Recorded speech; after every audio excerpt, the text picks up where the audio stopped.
We make the streets louder.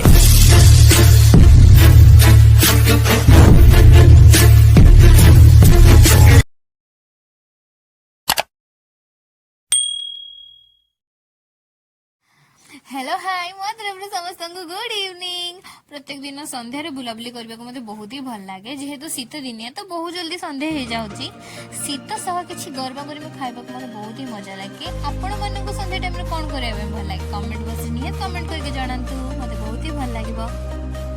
मो संगे बुलाबुली करे पे मो भाई तो सब बेले ही रेडी थाए ता संगे रेडी थाए मो संग पिंकी आ मो भौणी। तो आमे तीन जण मिसिकी शीत दिनिया संध्यार मजा ही उठाऊ। आपण मैंने जिते बड़ सहर रोहतु ना कहीं असली मजा तो सेतबेले आप निज घर को आसवे निज सांगसाथी मान संगे बुलाबुली करेंगे तार मजा किसी अलग प्रकार ही थाए।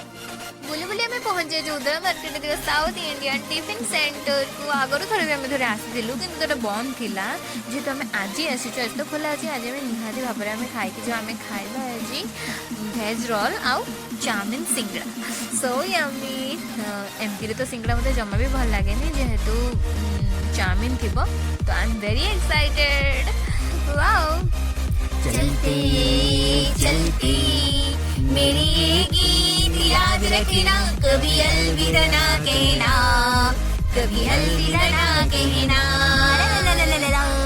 मसलादार खाइए पर एबे समय आसी गोटे हेल्दी खाइबा जहाँकि आम बॉडी बहुत ही भल। आमर गजामुग आम शरीर को प्रोटीन अभाव को पूरण करें। गजामुग magnesium riboflavin vitamin C calcium यह सब भरपूर मात्रा भरकी रोचे। यह खाइबा द्वारा हाई ब्लड प्रेशर को कंट्रोल करता है एवं आम बोन को स्ट्रॉन्ग करता है कहीं अधिक परिमाण कैल्शियम रोचे। आशा करछि आज वीडियो आपको बहुत ही भल लगी जब भल लगे like share and subscribe. Bye bye tata देखा नेक्स्ट वीडियो रे।